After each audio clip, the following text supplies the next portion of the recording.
ஏண்டி உன்னை பார்க்க வந்த பாவத்துக்கு பெண்ட கழட்டுற. உன்னை கட்டிக்கு போறவன் ரொம்ப பாவண்டி. ஏண்டி எப்படி சொல்ற? பின்ன உன்னை கட்டிக்கிட்டு அவன் விவசாயம் பாப்பானா? என்ன கட்டிக்க போறவன் விவசாயம் தான் பாக்குறான்.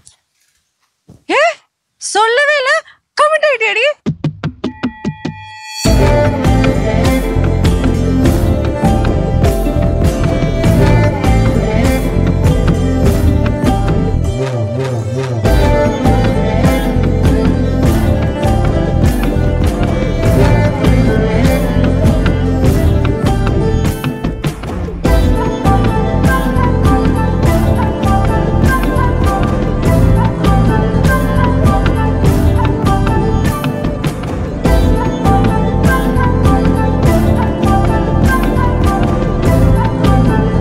விவசாயம் அவரு விவசாயம் ஒத்து வருமா? ஃபுல் வீடியோ பார்க்க கீழே இருக்கிற லிங்கை கிளிக் பண்ணுங்க.